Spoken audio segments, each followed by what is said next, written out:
Welcome to టీసెట్. ఈరోజు మనం తెలంగాణకు సంబంధించిన రాబోయే ఎగ్జామ్స్లో మోస్ట్ ఇంపార్టెంట్ టాపిక్ అయిన పారిశ్రామిక విధానం గురించి చర్చించుకుందాం. ఏ రాష్ట్రానికైనా ఏ దేశానికైనా 3 రంగాలు అనేవి చాలా ఇంపార్టెంట్. మనం అది ఫస్ట్ క్లాస్ నుంచి చెప్పుకుంటూ వస్తున్నాం. ఒకటి వ్యవసాయ రంగం, నెక్స్ట్ పారిశ్రామిక రంగం, సేవా రంగం. ఈ 3 చాలా ఇంపార్టెంట్ అండి. వ్యవసాయ రంగం, పారిశ్రామిక, సేవా రంగం. దీంట్లో భాగంగా మనకి తెలంగాణ ప్రభుత్వం కొన్ని రైతులకు ఇన్పుట్ సబ్సిడీస్ అందించడానికి, రైతుల యొక్క రైతు భరోసా అనే కార్యక్రమాన్ని కానీ, రైతు బీమా అనే కార్యక్రమాన్ని కానీ, మద్దతు ధర అంటే బోనస్ కల్పించడం కానీ, పరపతి సౌకర్యాలు కల్పించడం కానీ, ఇలాంటివన్నీ కూడా వ్యవసాయ రంగంలో తెలంగాణ ప్రభుత్వం తీసుకున్నది. నెక్స్ట్ పారిశ్రామిక రంగానికి వచ్చేసరికి తెలంగాణ 2014 ఏర్పడే నాటికి పారిశ్రామిక రంగంలో కొంత వెనుకబడి ఉంది. పారిశ్రామిక రంగంలో కూడా మనం పెట్టుబడులు తీసుకురావటం వల్ల ఉపాధి అవకాశాలు పెరుగుతాయి. దాంతోపాటు మనకు పారిశ్రామిక రంగం యొక్క వాటా జిఎస్డిపిలో వృద్ధి చెందుతుందండి. Right, gross state domestic product అని చెప్పేసి అంటారు. రైట్, స్థూల రాష్ట్రీయోత్పత్తి అని చెప్పేసి పిలుస్తూ ఉంటారు.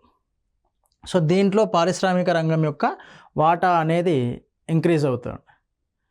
దాంట్లో భాగంగానే తెలంగాణ ప్రభుత్వము అది ఏర్పడినప్పటి నుంచి ఇప్పటి వరకు మనకు అనేక రకాల విధానాలను తీసుకురావడం జరిగింది. దాంట్లో మనకు ఎగ్జామ్ ఓరియంటెడ్లో మోస్ట్ ఇంపార్టెంట్ వన్ ఏంటి అంటే ఎంఎస్ఎంఈ పాలసీ 2024. ఇక్కడ నుంచి ఇప్పుడు రాబోయే ఎగ్జామ్స్లో మనకు కంపల్సరీగా ఒక క్వశ్చన్ రావడానికి అవకాశం ఉందండి. ఎంఎస్ఎంఈ పాలసీ ఇక్కడ మైక్రో, స్మాల్, మీడియం ఎంటర్ప్రైజెస్ అండి. వాటి యొక్క డెఫినేషన్ కనుక తీసుకుంటే ఎంఎస్ఎంఈలది ఇది మనకి మ్యాచ్ ద ఫాలోయింగ్ అయినా అడగవచ్చు, లేదు అంటే పెట్టుబడులకు రివర్స్ ఇచ్చి అయినా మనకు క్వశ్చన్ అడగడానికి ఉంటుందండి. స్టేట్మెంట్ల రూపంలో అయినా అని అడగవచ్చు. మనకు మైక్రో, సూక్ష్మ తరహా పరిశ్రమలో ఇన్వెస్ట్మెంట్ ఆధారంగా, టర్నోవర్ ఆధారంగా మనకు ఈ పరిశ్రమలను 3 రకాలుగా వర్గీకరించిళ్ళు. రైట్, ఇన్వెస్ట్మెంట్ ఆధారంగా 1 కోటి వరకు పెట్టుబడి కనుక ఉంటే వాటిని సూక్ష్మ పరిశ్రమలు అని చెప్పేసి అంటారు. 1 కోటి నుంచి 10 కోట్ల వరకు ఉంటే, 10 కోట్ల కంటే తక్కువగానే ఉంటే చిన్న తరహా పరిశ్రమలు అంటారు.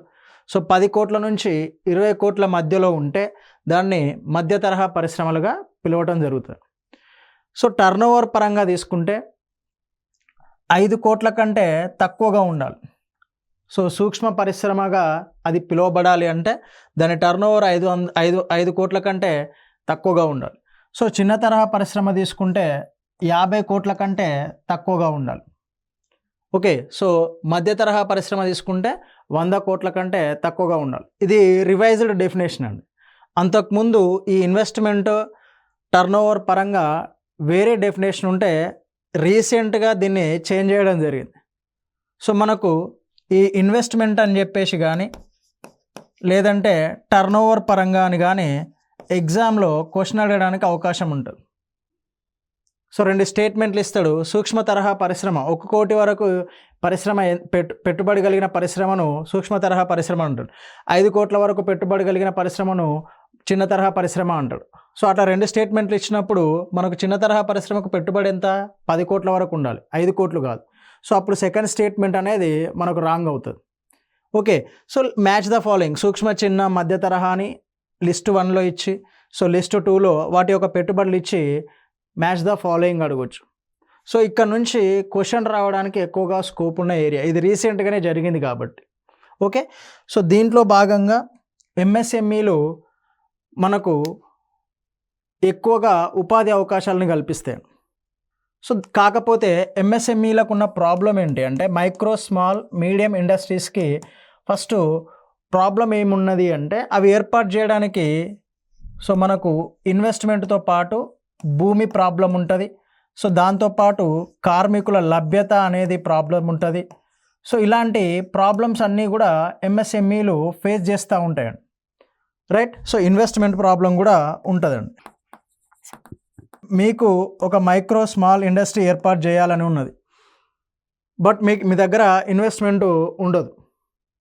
ఒకవేళ ఇన్వెస్ట్మెంట్ ఉంటే మైక్రో ఇండస్ట్రీని ఏర్పాటు చేసుకోవచ్చు. సో ఇలాంటి ప్రాబ్లమ్స్ని ఈ ఎంఎస్ఎంఈ పాలసీలో తెలంగాణ ప్రభుత్వం అడ్రస్ చేయడం జరిగింది. సో దానివల్ల ఏమవుతుంది అంటే ఉపాధి అవకాశాలు అనేవి పెరుగుతూ ఉంటాయి. సో పారిశ్రామిక రంగం వృద్ధిలోకి రావడం జరుగుతుంది. సో దాంట్లో మనకు దాదాపు తెలంగాణ ప్రభుత్వము 6 అడ్డంకులను తొలగించుటకు దీంట్లో చర్యలను ప్రతిపాదించింది. రైట్. సో తెలంగాణ ఎంఎస్ఎంఈ 2024లో భాగంగా ఎన్ని అడ్డంకులను తొలగించడానికి ఈ ప్రభుత్వము చర్యలకు పూనుకున్నది అంటే 6 అడ్డంకులు. అది చాలా ఇంపార్టెంట్ అండి. సో దాంట్లో భాగంగా ఏంటి, ఫస్ట్ మనం ఏదైతే అనుకున్నామో భూమి లభ్యత. సో భూమి లభ్యత అనేది తక్కువగా సరసమైన ధరలకు భూమి లభ్యత మరియు అందుబాటులో ఉంచడం. ఇక్కడ ఇది ఎందుకు మెన్షన్ చేసిళ్ళు అంటే మనకు హైదరాబాద్లో భూమి లభ్యత అనేది అంటే గజాన్ వైజ్ కానీ లేదంటే హెక్టార్ వైజ్ కానీ తీసుకుంటే ఎక్కువగా ఉంటుంది. మిగతా చోట్ల సిద్దిపేటలో కానీ లేదు అంటే కరీంనగర్లో కానీ వరంగల్లో కానీ సో ఒక్కొక్క ప్రాంతంలో అది గజాన్ చొప్పున తీసుకున్నా సో హెక్టార్ చొప్పున తీసుకున్నా మనకు దాని యొక్క ప్రైస్ అనేది ఎక్కువగా ఉంటుంది. ఒక్కొక్క చోట ఒక్కొక్కలాగా ఉంటుంది. సో ఎక్కడైతే తక్కువగా మనకు లభిస్తుందో ఆ ప్రాంతంలో భూమిని లీజ్కి ఇవ్వటం, ప్రభుత్వమే తీసుకొని ఎవరైతే పరిశ్రమలు ఏర్పాటు చేసుకుంటారో వారికి లీజ్కి ఇచ్చేస్తుంది. దీని ఫలితంగా ఎవరైతే ఇన్వెస్ట్మెంట్ చేయడానికి ఆసక్తి చూపుతారో వాళ్ళపైన భూమిని కొనుక్కోవాలి అనే బర్డెన్ ఫస్ట్ తగ్గిపోతుంది. పరిశ్రమలు ఏర్పాటు చేయాలని ఆసక్తి ఉన్నప్పటికీ మనకు భూమి విలువ అనేది అధికంగా ఉండటం మూలంగా చాలామంది పరిశ్రమలను ఏర్పాటు చేయలేకపోతున్నారు. సో దాన్ని అడ్రస్ చేయడానికి, ఈ ప్రాబ్లంని అధిగమించడానికి సో తెలంగాణ ప్రభుత్వము ఈ మొదటి అడ్డంకిని అధిగమించడానికి ఈ విధానాన్ని తీసుకొచ్చింది.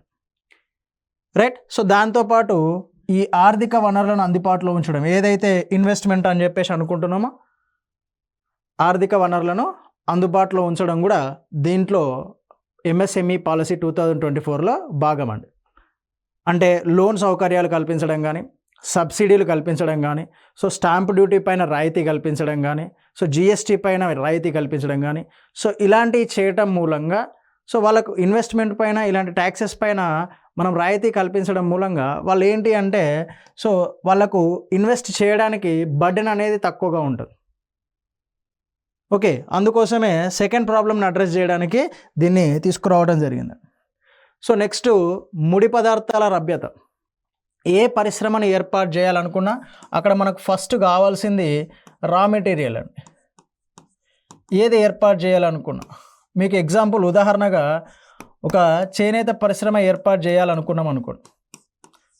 రైట్. సో దీనికి నూలు అవసరం. సో ఈ రా మెటీరియల్ అనేది అందుబాటులో ఉంది. రా మెటీరియల్ అందుబాటులో లేకపోతే ఏమవుతుంది, అక్కడ పరిశ్రమ అనేది ఏర్పాటు చేయబడదు. సో ఎక్కడైతే రా మెటీరియల్ లభ్యత అనేది ఉంటుందో ఆ ప్రాంతంలో భూమిని ప్రభుత్వం తీసుకొని ఇలాంటి ఇన్వెస్ట్మెంట్ సౌకర్యాలు కల్పించి సో ప్రోత్సాహకాలు అందించి ఈ పారిశ్రామిక రంగాన్ని అభివృద్ధి చేయడానికి ప్రయత్నిస్తుంది. ఓకే. సో ఏదైనా దీంట్లో చేనేత అని కాదండి, ఏ పరిశ్రమకైనా రా మెటీరియల్ అనేది చాలా ఇంపార్టెంట్. మీకు బొగ్గు పరిశ్రమలకు కావచ్చు, విద్యుత్ పరిశ్రమకు బొగ్గు అనేది ఒక రా మెటీరియల్. సో ఇలాంటి రా మెటీరియల్ లభ్యత అనేది ఎక్కడ ఉందో గమనించి ఆ ప్రాంతాల్లో ఈ పరిశ్రమలు ఏర్పాటు చేయడానికి ప్రభుత్వం మనం ఇంతకుముందు చెప్పుకున్న సబ్సిడీ సౌకర్యాలను కల్పించడం జరుగుతుంది. రైట్. సో దాంతోపాటు మ్యాన్ పవర్, నైపుణ్యం గల కార్మికుల లభ్యతను మెరుగుపరచడం. ఓకే. సో ఎవరైతే స్కిల్డ్ పీపుల్ ఉంటారో మనకు ఈ మ్యాన్ పవర్ అనేది రా మెటీరియల్తో పాటు మ్యాన్ పవర్ కూడా చాలా ఇంపార్టెంట్ అండి. మనకు పనిచేసే కార్మికులు కావాలి. ఈ చేనేత పరిశ్రమలో కానీ సో ఏదైనా చిన్న పరిశ్రమలో పనిచేయడానికి కార్మికులు కావాలండి. సో వాళ్ళ లభ్యతను మెరుగుపరచడం. ఓకే, సో దాంతోపాటు నూతన సాంకేతికతను ప్రోత్సహించడం, ఇది మెయిన్ టెక్నాలజీని డెవలప్ చేయడం. సో దీనివల్ల ఏమవుతుంది అంటే ఎంఎస్ఎంఈలలో ఈ ప్రపంచంతో అనుసంధానం అవుతాయి, దేశంలో ఉన్న వివిధ రాష్ట్రాలతో అనుసంధానం అవుతాయి. ఓకే, సో మనం ఇది జస్ట్ లైక్ ఏంటంటే ఈ సాంకేతికతను ఉపయోగించుకోవడం మూలంగా ఏ ప్రాంతంలో దేని యొక్క లభ్యత అనేది ఎక్కువగా ఉంది, దేనికి డిమాండ్ ఎక్కువగా ఉంది, సో అలాంటి వస్తువులను మనం తయారు చేయవచ్చు. సో దానివల్ల మన రాష్ట్రం నుంచి వాళ్ళ రాష్ట్రానికి ఎక్స్పోర్ట్స్ అనేవి ఇంక్రీజ్ అవుతూ ఉంటాయి. సో దానివల్ల మన పారిశ్రామిక రంగం అనేది అభివృద్ధి చెందుతూ ఉంటుంది. ఓకే, సో ఈ టెక్నాలజీ అనేది కూడా ప్రోత్సహించాలి ఎంఎస్ఎంఈ రంగంలో. సో టెక్నాలజీలో ఎంఎస్ఎంఈ రంగం అనేది చాలా వీక్గా ఉన్నదండి. రైట్, సో దాంతోపాటు ఇది ఇందాక దీనివల్ల ఏమవుతుంది అంటే ఇది జరుగుతుంది, మార్కెట్లతో అనుసంధానం అనేది మెరుగుపరచడం.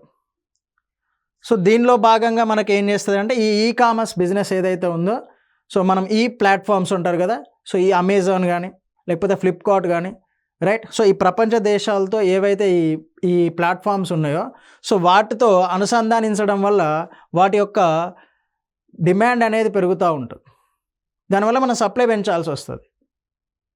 ఓకే, సో వాటిని ఈ మెయిన్గా ఈ పరిశ్రమలకు వీటి వల్ల ఎక్కువ లాభం ఉంటుంది. సో ఈ మార్కెట్లతో అనుసంధానించడం మూలంగా పరిశ్రమలకు అంటే ఈ ఎంఎస్ఎంఈ రంగానికి ఎక్కువగా లాభం ఉంటుంది, ప్రపంచ పరిశ్రమలతో అనుసంధానించడం మూలంగా, ఈ టెక్నాలజీని డెవలప్ చేయడం మూలంగా.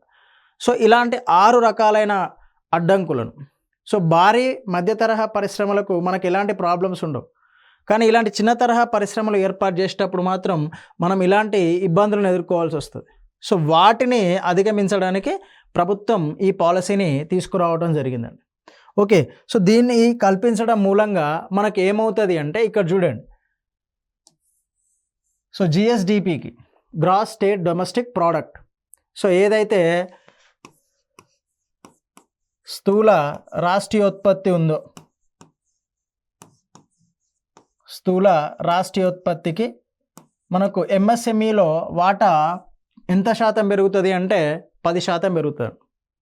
వాటి యొక్క ప్రభావం ఏదైతే పాలసీ తీసుకున్నామో దాని యొక్క ప్రభావంలో, సో మనకు తెలంగాణ ప్రభుత్వం ఇండస్ట్రియల్ సెక్టార్ని అభివృద్ధి పరచడానికి ఒక చట్టం తీసుకొచ్చింది. సో దాంట్లో ఎంఎస్ఎంఈల సంఖ్యలో 15% వృద్ధి సాధిస్తుంది. ఇవి రెండు దాని యొక్క ఇంపాక్ట్ ఏదైతే ఎంఎస్ఎంఈ పాలసీ ఉన్నదో దాని యొక్క ప్రభావాలండి. సో దాని ఫలితంగా ఏమవుతుంది, ఎంప్లాయ్మెంట్ జనరేట్ అవుతుంది. ఎందుకు, మానవ వనరుల లభ్యతను ప్రభుత్వం పెంచుతూ ఉన్నది అని చెప్పేసి అనుకున్నాం కదా, హ్యూమన్ రిసోర్సెస్ ఏవైతే ఉన్నాయో, సో దీనివల్ల ఏమవుతుంది, ఎంప్లాయ్మెంట్ ఇంక్రీజ్ అవుతుంది, ఏదైతే ఉద్యోగ కల్పన అనేది పెరుగుతుంది. సో నెక్స్ట్ టెక్నాలజీని అందుబాటులోకి తీసుకొస్తున్నాం కాబట్టి టెక్నాలజీ పెరుగుతుంది. రైట్, సో ఈ టెక్నాలజీ నెక్స్ట్ మానవ వనరులు ఉన్నాయి, ఫలితంగా ఏమవుతుంది అంటే ప్రొడక్టివిటీ అనేది ఇంక్రీజ్ అవుతుంది. ఓకే, సో టెక్నాలజీ మానవ వనరులను మనం రెండు యాడ్ చేస్తూ ఉంటాం కాబట్టి, సో దీనివల్ల టెక్నాలజీ ప్లస్ హ్యూమన్ రిసోర్సెస్, ఒక వస్తువు ఉత్పత్తి చేసే దగ్గర ఈ రెండు ఉపయోగించడం మూలంగా ఒక 10 వస్తువులను ఉత్పత్తి చేస్తాం, 50 వస్తువులు ఉత్పత్తి చేసే వద్ద 100 వస్తువులను ఉత్పత్తి చేస్తాం. సో ప్రొడక్టివిటీ అనేది ఇంక్రీజ్ అవుతుంది. సో టెక్నాలజీ వల్ల ఏవైతే డెఫిసిట్ లోపాలు ఉంటాయో అవి తగ్గిపోతాయి. ఓకే, ఇవి మనకు తెలంగాణ ఎంఎస్ఎంఈ పాలసీలో impact and results. Okay, so ఇవి కాకుండా ఇంకా ఏముంటాయి అంటే ఎంఎస్ఎంఈలో 20% ఉద్యోగాల పెంపు అనేది జరుగుతుంది ఉపాధి కల్పన మూలంగా. రైట్, సో నెక్స్ట్ సూక్ష్మ చిన్న మధ్యస్థ యూనిట్కు సగటున మూలధన పెట్టుబడిలో 10% పెరుగుదల కనిపిస్తూ ఉంటుంది. సో మనకి ఇక్కడ ఇదొక ఇంపార్టెంట్ పాయింట్ ఏంటంటే గ్రాస్ వాల్యూ యాడెడ్ సర్వీసెస్ అని చెప్పేసి అంటారు. సో దాంట్లో కూడా మనకు 10% వాటా అనేది పెరుగుతుంది.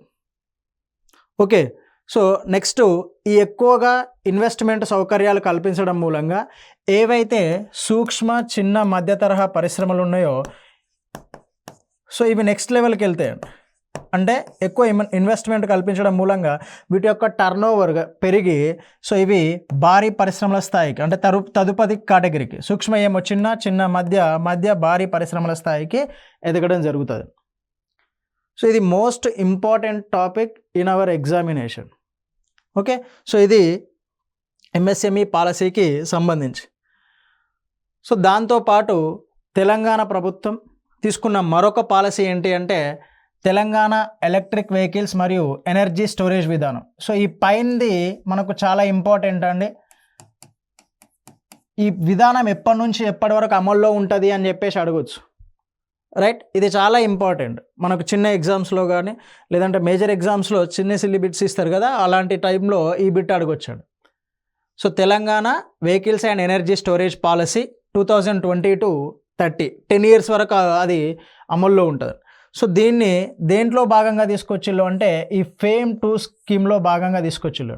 So faster adoption of hybrid and electric vehicles policy in జనరల్గా. సో దాంట్లో భాగంగానే మనం దీన్ని తీసుకురావడం జరిగిందండి. సో దీని యొక్క మెయిన్ ఉద్దేశం ఏంటి అంటే ఎలక్ట్రిక్ వెహికల్స్ యొక్క వాడకాన్ని పెంచడం అండి. ఎలక్ట్రిక్ వెహికల్స్ యొక్క వాడకాన్ని పెంచడం. సో దీనివల్ల ఏమవుతుంది అంటే సో మనకు నార్మల్గా ఈ పెట్రోల్ డీజిల్ శిలాజ ఇంధనాలు ఉపయోగించుకొని ఏవైతే వాహనాలు ఉన్నాయో సో దానివలన వాతావరణంలో కాలుష్య కారకాలు పెరుగుతూ ఉంటాయి. కార్బన్ మోనాక్సైడ్ కానీ కార్బన్ డైఆక్సైడ్ కానీ సల్ఫర్ డైఆక్సైడ్ కానీ సో వీటి యొక్క ప్రభావం అనేది ఇంక్రీజ్ అవుతూ ఉంటుంది. సో మనము ప్యారిస్ ఒప్పందంలో భాగంగా శిలాజ ఇంధనాల వాడకాన్ని తగ్గిస్తాము అని చెప్పేసి అనుకున్నాం. సో దాంతోనే ప్రభుత్వము FAME 1 స్కీమ్ను తీసుకొచ్చింది, దాని తర్వాత FAME 2 స్కీమ్ను తీసుకొచ్చింది. సో దీన్ని మనం అడాప్ట్ చేసుకున్నాము. సో దాని యొక్క మెయిన్ ఉద్దేశం ఏంటి అంటే ఈ వాయు కాలుష్యాన్ని తగ్గించడం అండి, రైట్. సో ఇది ఫస్ట్ వాతావరణ కాలుష్య కారకాలైన carbon monoxide, carbon dioxide, sulphur dioxide ఇవి పెరుగుతూ ఉంటాయి. అదే ఎలక్ట్రిక్ వెహికల్స్ తీసుకొచ్చినాం అనుకోండి, వీటి యొక్క వాతావరణంలో ఇవేమవుతూ ఉంటాయి, తగ్గుతూ ఉంటాయి. ఏవైతే ఈ కాలుష్య కారకాలు ఉన్నాయో వాటి యొక్క ప్రభావం అనేది తగ్గుతూ ఉంటుంది, రైట్. సో దీంట్లో భాగంగా మనము ఏం చేస్తున్నాము అంటే సో హైదరాబాద్ను కంప్లీట్ స్వచ్ఛ పట్టణంగా మార్చడానికి సో దీన్నే ఎందుకు టార్గెట్ చేసింది గవర్నమెంట్ అంటే సో దీనిపైన ఆధారపడి జీవించే వాళ్ళ సంఖ్య ఎక్కువ అండి. సో ఇక్కడ పాపులేషన్ అనేది జనాభా అనేది ఎక్కువ. సో దాంతోపాటు ఈ ట్రాన్స్పోర్టేషన్ అనేది లోకల్ ట్రాన్స్పోర్టేషన్ అనేది ఎక్కువ, బస్ సౌకర్యాలు కానీ ఇవన్నీ కూడా ఎక్కువ, రవాణా సౌకర్యాలు, పబ్లిక్ ట్రాన్స్పోర్టేషన్. సో దాన్ని దృష్టిలో ఉంచుకొని ఈ పట్టణాన్ని స్వచ్ఛ పట్టణంగా మార్చడానికి సో టీఎస్ఆర్టీసీ ఏం చేసింది అంటే సో 40 ఎలక్ట్రిక్ వెహికల్స్ని ప్రవేశపెట్టడం జరిగింది. ఓకే, సో మనకు యూజువల్గా ప్రతి ఈ కాలుష్య కారకానికి WHO కొంత పరిమితి విధిస్తుందండి. అంటే పర్టికులేట్ మ్యాటర్స్ కానీ PM 2.5, PM 10 సో వీటిని పర్టికులేట్ మ్యాటర్స్ అని చెప్పేసి పిలుస్తారు. సో వీటి యొక్క ప్రభావం పెరిగింది అంటే మనకు శ్వాసకోశ సంబంధ వ్యాధులు వస్తూ ఉంటాయి, ఊపిరితిత్తు సంబంధ వ్యాధులు వస్తూ ఉంటాయి. ఓకే, స్కిన్ ఎలర్జీస్ కూడా వస్తాయండి కొందరిలో. సో అలాంటి ప్రభావం అనేది ఎక్కడైతే ఈ మెట్రోపాలిటన్ సిటీస్ పాపులేషన్ అనేది ఎక్కువగా ఉన్న సిటీస్లో మెయిన్గా ఈ ప్రభావాలు కనిపిస్తూ ఉంటాయండి. ఢిల్లీ కానీ చెన్నై, హైదరాబాద్ సో ఇలాంటి చోట. సో ప్రభుత్వము ఈ ఎనర్జీ స్టోరేజ్ పాలసీలో భాగంగా సో మనకు హైదరాబాద్ పట్టణాన్ని ఆ కాలుష్య కారకాల ప్రభావం నుండి కొంచెం దూరంగా చేయుటకు టీఎస్ఆర్టీసీ ఏం చేసింది అంటే సో 40 ఎలక్ట్రిక్ వాహనాలను ప్రవేశపెట్టింది. సో దీని ఫలితంగా ఏమవుతుంది, 7,300 టన్నుల కార్బన్ డైఆక్సైడ్, ఇది కూడా కాలుష్య కారకమే కదా. సో కార్బన్ డైఆక్సైడ్ని తగ్గించడము దాని యొక్క ఉద్దేశం అండి. 7,300 టన్నుల కార్బన్ డైఆక్సైడ్ తగ్గించడం. ఓకే, సో దీని యొక్క లక్ష్యాలను కనుక తీసుకుంటే రైట్. సో దాన్ని ఏం చేసింది, electric vehicles and energy storage సిస్టమ్కు తెలంగాణను ఒక హబ్గా చేయడం. ఏదైతే మనకు 2020 to 2030 ఈ పాలసీ ఉంది కదా. సో దీనిలో భాగంగా electric vehicles and energy storage సిస్టమ్కు తెలంగాణ హబ్గా చేయడానికి ప్రైవేట్ మరియు ప్రభుత్వ పెట్టుబడులను, మెయిన్గా ప్రభుత్వము పెట్టుబడులు పెడుతూ ఉంటుంది, ప్రైవేట్ పెట్టుబడులను ఆకర్షించాలి. ఓకే, సో సప్లై వైపు డిమాండ్ వైపు రెండింటి, so consumer side next production side రెండింటిని యొక్క వాళ్ళకు ప్రోత్సాహకాలు అందిస్తే ఇన్వెస్ట్మెంట్ చేయడానికి ఎక్కువగా ఇంట్రెస్ట్ చూపిస్తారు, రైట్. సో 2016 కింద సబ్సిడీతో కూడిన ప్రోత్సాహకాలు ఎవరైతే ఆ ఎలక్ట్రిక్ వెహికల్స్ ఇండస్ట్రీస్ని ఏర్పాటు చేస్తారో సేమ్ కదా, స్టాంప్ డ్యూటీని కానీ సో సేమ్ అదే ట్యాక్స్ రాయితీలు, సో వీటిని కల్పించడం మూలంగా సో వాళ్ళకు ప్రోత్సాహకాలు అందించడం మూలంగా వాళ్ళకు ఈ ఎలక్ట్రిక్ వెహికల్స్ ఇండస్ట్రీని ఏర్పాటు చేయడానికి ఇంట్రెస్ట్ చూపిస్తూ ఉంటారు. సో దానివల్ల ప్రొడక్షన్ అనేది ఇంక్రీజ్ అవుతూ ఉంటుంది. సో దానివల్ల ఈ కార్బన్ డైఆక్సైడ్ యొక్క ఉద్గారాలు అనేవి తగ్గుముఖం పడుతూ ఉంటాయి, రైట్.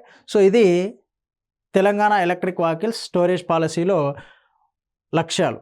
సో దీనిలో ఇదే పాలసీలో మనము దీన్ని తీసుకున్నామండి, తెలంగాణ ఎలక్ట్రిక్ వాహన పాలసీ. ఆ మొత్తం పాలసీ 2020 నుంచి 30 వరకు. దాంట్లో సో ఫస్ట్ పాలసీ ఎలక్ట్రిక్ వాహనాల పాలసీ. సో దీంట్లో ఏంటి అంటే మూలధనం 200 కోట్ల పెట్టుబడితో ఎలక్ట్రిక్ వాహనాలు చేపట్టే పరిశ్రమకు ఇందాక మనం అనుకున్నాంగా సో ఇన్వెస్ట్మెంట్ సబ్సిడీ అండి, పరిశ్రమకు 20% ఇన్వెస్ట్మెంట్ సబ్సిడీ 30 కోట్లకు తగ్గకుండా ఇవ్వాలి. ఓకే, సపోజ్ ఒక 100 కోట్లతో మనకు పరిశ్రమ ఏర్పాటు చేస్తే సో వీళ్ళు ఇన్వెస్ట్ చేసేది ఇది మూలధనం కాబట్టి దీనిపైన 20% ఇన్వెస్ట్మెంట్ సబ్సిడీని ఇవ్వాలండి. So 20 crores. బట్ ఆ పాలసీ ప్రకారం ఏంటి అంటే ఇచ్చే సబ్సిడీ అనేది 30 కోట్ల కంటే తక్కువగా ఉండకూడదు. ఓకే, అంటే ఇన్వెస్ట్మెంట్ ఎక్కడి నుంచి స్టార్ట్ అవుతుంది అంటే మ్యాక్సిమం 150 crores నుంచి స్టార్ట్ అవుతుంది. ఓకే, 150 కోట్లతో ఏవైతే ఇన్వెస్ట్ చేస్తారో సో దాంట్లో 20%, సో ఆల్మోస్ట్ 30 crores నుంచి ప్రారంభమవుతుంది. ఇక్కడ నుంచి మనము ఇన్వెస్ట్మెంట్ సబ్సిడీ అనేది ఆ కంపెనీలకు అందించాలి. సో ఇంకొకటి ఏంటి, 5 ఏళ్ల పాటు 5 కోట్ల పరిమితితో విద్యుత్ సబ్సిడీ కూడా కల్పించాలి ఏదైతే మనకు కంపెనీ ఉందో దానికి. సో దాంతోపాటు జిఎస్టీ, ఆ కంపెనీ చెల్లించే జిఎస్టీని సో 7 ఏళ్ల పాటు తిరిగి చెల్లించాలి, రైట్. సో మనం మాట్లాడుకున్న స్టాంప్ డ్యూటీ, రిజిస్ట్రేషన్ రుసుములు, సో వీటన్నింటి నుంచి కూడా మినహాయింపుని ఇవ్వాలండి, రైట్. సో వీటన్నిటిని యాడ్ చేయడం మూలంగా ఏమవుతుందంటే ఒక పరిశ్రమ ఏర్పాటు చేయాలి అంటే ఆ ఇన్వెస్టర్కు బర్డెన్ అవుతుందండి. పరిశ్రమ ఏర్పాటు చేయాలంటే సో అది పెద్దగా భారం అవుతుంది. ఈ జిఎస్టీ చెల్లించాలి, నెక్స్ట్ స్టాంప్ డ్యూటీ చెల్లించాలి, రిజిస్ట్రేషన్ రుసుములు చెల్లించాలి అంటే అవి మూలధనంతో పాటు కలుపుకొని ఇంకా చెల్లిస్తే సో ఆ ప్రొడక్షన్ అయ్యేసరికి చాలా టైం పడుతుంది. ఇలాంటి రాయితీలు కల్పించడం మూలంగా ఏమవుతుందంటే సో తొందరగా ప్రొడక్షన్ అనేది స్టార్ట్ అవుతుంది, ఇన్వెస్ట్మెంట్ అనేది తొందరగా లభిస్తుంది వాళ్ళకి. ఓకే, సో ఇది మనకు తెలంగాణ ప్రభుత్వం తీసుకున్న పాలసీలు. ఇది చాలా ఇంపార్టెంట్ అండి, ఇది క్వశ్చన్ ఏరియా, ఇది కంపల్సరీ మనకు క్వశ్చన్ వచ్చే ఏరియా. ఇది ఆల్రెడీ ఒకసారి అడిగిండు అనుకుంటా. సో దీంట్లో భాగంగా ఏంటి అంటే సో తొలి 2 లక్షల ఎలక్ట్రిక్ బైకులకు, ఇది ఈ నెంబర్ ఇంపార్టెంట్, 2 లక్షల ఎలక్ట్రిక్ బైకులకు, 20,000 ఆటోలకు, 5,000 ప్యాసింజర్ వెహికల్స్కి, 5,000 కార్లకు, 500 బస్సులకు, సో 10,000 3 వీలర్స్కి. సో ట్రాక్టర్లకు ఏం రద్దు, రిజిస్ట్రేషన్ ఛార్జీలు మరియు రోడ్డు పన్ను, రోడ్డు ట్యాక్స్ అనేది రద్దు అండి. అది ఎలక్ట్రిక్ వెహికల్స్కి మాత్రమే. ఓకే, సో ఇది మ్యాచ్ ద ఫాలోయింగ్ అడిగినట్టు ఉంది ఎగ్జామ్లో, ప్రీవియస్ ఎగ్జామ్లో. సో ఇలాంటివన్నీ కూడా ఏం చేస్తాడు అంటే ఒకవైపు ఆటోలు అవి, నెక్స్ట్ ట్రాక్టర్లు, ప్యాసింజర్ వెహికల్స్ అని చెప్పేసి ఒకవైపు వాటి నెంబర్ ఇస్తాడండి. ఇది చాలా ఇంపార్టెంట్, ఈ క్వశ్చన్ అడిగే ఏరియా ఇక్కడ నుంచి ఉంటుంది.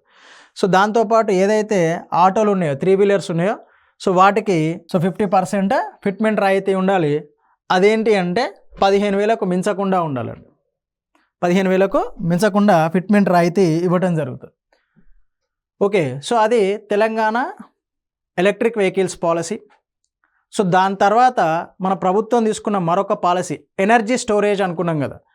ఆ ఎనర్జీ స్టోరేజ్లోనే భాగంగా తెలంగాణ ఎలక్ట్రిక్ వెహికల్స్ పాలసీ గురించి ఇందాక చదువుకున్నాం. సో ఇప్పుడు ఆ ఎనర్జీ స్టోరేజ్ పాలసీలో భాగంగా ఈ సౌర విద్యుత్ విధానం గురించి కూడా మాట్లాడుకోవాలి. ఓకే, సో మనము తెలంగాణను గమనించినట్లయితే సో ఈ ప్రాంతంలో తెలంగాణ ఉంటుందండి. సో దానివల్ల ఏమవుతుంది అంటే మనకు ఈ సౌరపుటం ఏదైతే సూర్యుని నుంచి వచ్చే శక్తి ఉంటుందో సో దాన్ని గ్రహించే రోజులు అనేవి తెలంగాణలో ఎక్కువగా ఉంటాయి.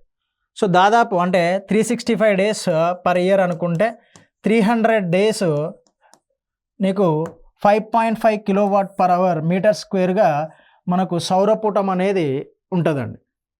సో దీనివలన ఇక్కడ సౌర విద్యుత్ను పెంచడానికి అవకాశాలు ఉన్నాయి. సో అంటే ఇన్స్టాల్ కెపాసిటీ అనేది తెలంగాణలో ఉంది, అందుకోసమే ఈ విధానాన్ని తీసుకురావడం జరిగిందండి. ఓకే, సో దీంట్లో భాగంగా ఏం చేసింది అంటే సో మనకు ఈ సౌర విద్యుత్ ఉత్పత్తిలో మనకు సౌర విద్యుత్కు ఫస్ట్ ఈ ఏవైతే ఉన్నాయో ఫోటోవోల్టాయిక్స్ అంటారు, ఏవైతే పరికరాలు ఉన్నాయో అవి కాస్ట్ అండి. మనము ఇంకా సర్ప్లస్ సమ్మిళిత అంటే మనము వాటిని తయారు చేసుకునే సిచ్యువేషన్లో లేము. మేజర్గా చైనా నుంచి కానీ అమెరికా నుంచి కానీ దిగుమతి చేసుకుంటున్నాం. సో గవర్నమెంట్ ఒకటే ఇన్వెస్ట్ చేసే అవకాశం లేదు కాబట్టి ప్రైవేటు ప్రభుత్వ పెట్టుబడులను ప్రోత్సహించాలి. ఏది ఈ సౌర విద్యుత్ పరికరాలను అందించాలన్నా కూడా లేదంటే ఆ పాలసీలో భాగంగా అవకాశాలను గుర్తించాలన్నా కూడా ప్రైవేట్ ప్రభుత్వ పెట్టుబడిని ప్రోత్సహించాలి. సో నెక్స్ట్ మనకు దాని వలన ఈ ప్రభుత్వం ప్రైవేట్ పెట్టుబడులను ప్రోత్సహించడం మూలంగా మనకు ఆ ఇన్స్టాల్ కెపాసిటీ అనేది ఇంక్రీజ్ అవుతూ ఉంటుంది. ఎందుకంటే మనకు ఈ సూర్యకిరణాలు మనం గ్రహించే రోజులు అనేవి తెలంగాణలో ఎక్కువగా ఉన్నాయి కాబట్టి. ఓకే, సో అది 2014-15లో స్థాపిత సామర్థ్యము 74 మెగావాట్లు ఉందండి. రైట్, సో దాన్ని 2020 నుంచి 2021 నాటికి 3489 మెగావాట్లకు చేరింది. సో ప్రభుత్వం ఈ విధానం తీసుకురావటం మూలంగా రైట్, సో ఇలాంటి విధానాలు తీసుకురావడం వల్ల దాని యొక్క ఇన్స్టాల్డ్ కెపాసిటీ అనేది 3489 మెగావాట్లకు చేరుకుందండి. ఇది ఇంపార్టెంట్ మనకి. ఓకే, సో క్వశ్చన్ ఏ విధంగా అడుగుతాడు ఇక్కడ నుంచి అంటే సో తెలంగాణ సౌర విద్యుత్ విధానంలో లేనిది ఏంటి అని చెప్పేసి 4 స్టేట్మెంట్లు ఇస్తాడు. ఓకే, సో లేదు అంటే తెలంగాణ అంటే ఇది A statement, B statement, C statement అనుకోండి. సో ఇలా 3 స్టేట్మెంట్లు ఇస్తాడు. మనకు ఓన్లీ ప్రభుత్వం మాత్రమే దాంట్లో భాగంగా ఒకవేళ వేరే నెగిటివ్ స్టేట్మెంట్ ఇస్తే ప్రభుత్వం మాత్రమే పెట్టుబడులు పెడుతుంది అని చెప్పేసి అడుగుతాడు. ప్రభుత్వమే కాదండి, ప్రైవేట్ రంగంలో కూడా పెట్టుబడులను ఆహ్వానించిందండి. మనం తెలంగాణ రూఫ్ టాప్ పాలసీని కూడా తీసుకురావడం జరిగింది. రైట్, సో దానివల్ల ఏమవుతుంది అంటే ఈ శిలాజ ఇంధనాల పైన చెప్పిన కదండి, శిలాజ ఇంధనాలు బొగ్గు పైన ఏదైతే కోల్ ఉందో దానిపైన ఆధారపడే అవసరం తగ్గిపోతుంది. ఎక్కువగా 70% ఆఫ్ ది ఎలక్ట్రిసిటీ ఎక్కడి నుంచి ప్రొడ్యూస్ అవుతుంది అంటే మనకు కోల్ బొగ్గు నుంచే ప్రొడ్యూస్ అవుతుంది. ఇలాంటి విధానాలు తీసుకురావడం వల్ల దీనిపైన ఆధారపడడం తగ్గి దీనిపైన ఆధారపడడం పెరుగుతుంది. దీనివల్ల కూడా మనకు ఉపాధి అవకాశాలు పెరుగుతాయి. సో వాయు కాలుష్యం అనేది కూడా తగ్గుతుంది. ఓకే, సో ఇది తెలంగాణ సౌర విద్యుత్ విధానానికి సంబంధించిన అంశం. సో నెక్స్ట్ మనకు పవన విద్యుత్కి కూడా అవకాశం ఉంది. ఇది ఎప్పుడు తీసుకున్నారు అంటే 2016. అది important, year important. Okay, so దాంట్లో భాగంగా సేమ్ ఏవైతే ఉన్నాయో సో దీన్ని వాయు ఆధారిత విద్యుత్ను ఉత్పత్తిని ప్రోత్సహించే పవన విద్యుత్ అంటే సేమ్ అది గాలి ఆధారిత విద్యుత్ ఉత్పత్తిని ప్రోత్సహించే క్రమంలో దీన్ని రూపొందించిళ్ళు. సో దీనికోసం ఏంటి అంటే ఏవైతే కంపెనీలు దాన్ని ప్రోత్సహించడానికి వస్తాయో సో దానికి సింగిల్ విండో సిస్టమ్, ఏక గవాక్ష పద్ధతి అని చెప్పేసి అంటారుగా. సో అంటే ఒకే ఆఫీస్లో అన్నిటికి సంబంధించిన భూమికి సంబంధించిన ఇన్వెస్ట్మెంట్కి సంబంధించిన అన్ని ఫైళ్ళకి సంబంధించిన క్లియరెన్స్ అనేవి ఒకటే దగ్గర చేయటం దీనిలో రూపొందించలేడు. సో నెక్స్ట్ భూపరిమితి చట్టం నుండి ఎంతైనా క్లెయిమ్ చేసుకోవచ్చు ఆ కంపెనీ అనేది. సో పంపిణీ వినియోగానికి విద్యుత్ సీలింగ్పై మరియు పంపిణీ ఛార్జీలపై రుసుములను ఎత్తివేయటం కూడా పవన విద్యుత్లో భాగం అండి. ఓకే, సో ఇవి పవన విద్యుత్లో ఇంపార్టెంట్. మనకు తక్కువ ఉందండి, మేజర్గా దీని యొక్క ఇన్స్టాల్డ్ కెపాసిటీ కానీ ఇవన్నీ కూడా మనకు తక్కువగా ఉన్నాయి. ఓకే, సో దీంట్లో భాగంగానే మనము ప్రైవేట్ పెట్టుబడులను కూడా ప్రోత్సహించాలండి. అది కామన్గా ఉంటుంది ఈ విధానాలలో, మ్యాక్సిమం ప్రైవేట్ పెట్టుబడులను ప్రోత్సహించడం అనేది. సో గవర్నమెంట్ అంతా ఇన్వెస్ట్మెంట్ చేసి చేయలేదు కాబట్టి సో కంపల్సరీగా ప్రైవేట్ పెట్టుబడులు అనే వాటిని ప్రోత్సహించాలి. Okay, so next Telangana artificial intelligence framework 2020. So మనం 4th సిటీ అని చెప్పేసి రూపొందించుకుంటున్నాం కదా. ఓకే, సో దాంట్లో భాగంగా ఈ తెలంగాణ ప్రభుత్వం తీసుకున్నది ఏంటి అంటే ఆర్టిఫిషియల్ ఇంటెలిజెన్స్ ఫ్రేమ్వర్క్ అండి. సో దీంట్లో ఇంపార్టెంట్ పాయింట్ ఏంటి అంటే ఇది నోట్గా మీరు గుర్తుంచుకున్నా పర్లేదు. సో రాష్ట్ర ప్రభుత్వము 2020 సంవత్సరాన్ని ఇప్పుడు అనుకుంటారండి, ఎందుకంటే మనం ఈ ఏఐ గురించి ఎక్కువగా 2024లో మాట్లాడుకుంటున్నాం. దాంతోపాటు ఈ 4th సిటీ గురించి మాట్లాడుకుంటున్నాం. సో దాంతోపాటు స్కిల్ యూనివర్సిటీ గురించి మాట్లాడుకుంటున్నాం. ఇవన్నీ ఇప్పుడు మాట్లాడుకుంటున్నాం కాబట్టి మ్యాక్సిమం ఇక్కడ క్వశ్చన్ అడిగినప్పుడు ఏంటి అంటే ఆప్షన్స్లో 2024 కూడా ఉంటుందండి. సో రాష్ట్ర ప్రభుత్వం ఏ సంవత్సరాన్ని ఆర్టిఫిషియల్ ఇంటెలిజెన్స్ ఇయర్గా ప్రకటించింది అని చెప్పేసి మనకు ఆప్షన్స్ ఇస్తాడు. సో ఇలా 4 ఆప్షన్లు ఇస్తాడండి. ఓకే, సో మ్యాక్సిమము అందరు ఇది పెట్టడానికే అవకాశం ఉంటుంది. కానీ సో 2020 సంవత్సరాన్ని ఆర్టిఫిషియల్ ఇంటెలిజెన్స్ ఇయర్గా ప్రకటించడం జరిగింది. ఓకే, ఇది చాలా ఇంపార్టెంట్. ఏ సంవత్సరాన్ని తెలంగాణ ప్రభుత్వం ప్రకటించింది ఆర్టిఫిషియల్ ఇంటెలిజెన్స్ ఇయర్గా అంటే 2020. సో దాంట్లో భాగంగా అంటే ఏ ఫ్రేమ్వర్క్లో భాగంగా ఈ ఏ టెక్నాలజీని ఏ రంగాల్లో మనకు అభివృద్ధి చేయాలి అనుకున్నది అంటే వ్యవసాయ రంగంలో, సో నెక్స్ట్ ఆరోగ్య సంరక్షణలో, మొబిలిటీలో, విద్యలో, మరియు సో ఏవైతే చట్టాలు ఉంటాయో ఆ చట్టాల అమలులో. ఓకే, సో మనకు కోర్టు నుంచి వచ్చే చట్టాలు కావచ్చు, ప్రభుత్వం రూపొందించే చట్టాలు కావచ్చు, సో వీటి అమల్లో కూడా మనం ఏ టెక్నాలజీని ఉపయోగించుకోవాలి అని చెప్పేసి ఆ ఫ్రేమ్వర్క్ని 2020లో రూపొందించుకోవడం జరిగిందండి తెలంగాణ ప్రభుత్వం.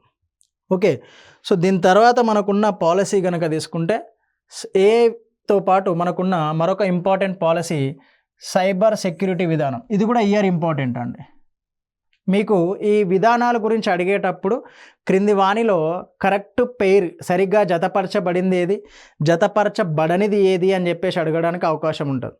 అంటే పవన విద్యుత్ పాలసీ 2015. ఓకే, సో ఒకవైపు ఇలా ఇస్తాడు పవన విద్యుత్, ఈ ఇయర్స్ రాసింది కూడా అందుకే అండి. పవన విద్యుత్ 2015, AI framework 2020. So next cyber security.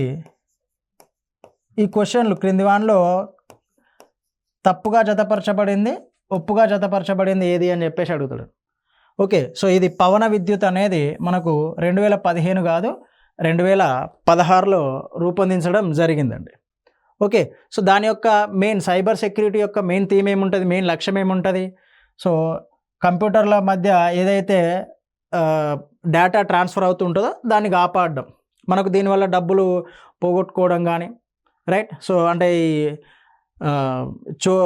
దొంగతనాలు జరుగుతూ ఉంటాయి కానీ అకౌంట్ నుంచి డబ్బులు పోవడం కానీ, లేకపోతే ఈ ఫేక్ మెసేజెస్ రావడం కానీ ఇలాంటివన్నీ కూడా జరుగుతూ ఉంటాయి. సో వాటిని నివారించడానికి మనము దీన్ని తీసుకురావడం జరిగిందండి.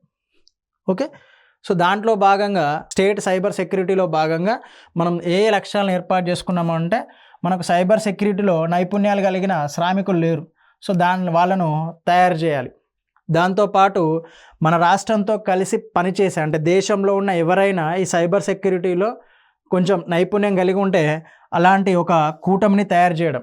అంటే ఒక 5 to 6 మెంబర్స్ లేదంటే 50 to 100 మెంబర్స్ ఓన్లీ ఈ సైబర్ సెక్యూరిటీ పైన వర్క్ చేసేలాగా మనం వాళ్ళను తయారు చేయడం. సో దాంతోపాటు ఇన్ఫ్రాస్ట్రక్చర్ అనేది మన దగ్గర సరిగా లేదు, దీన్ని డెవలప్ చేయడం, రైట్. సో దాంతో ఇది ఆల్రెడీ నైపుణ్యాలు కలిగిన శ్రామికులను చేస్తాం కాబట్టి సామర్థ్యం ఇంక్రీజ్ అవుతుంది.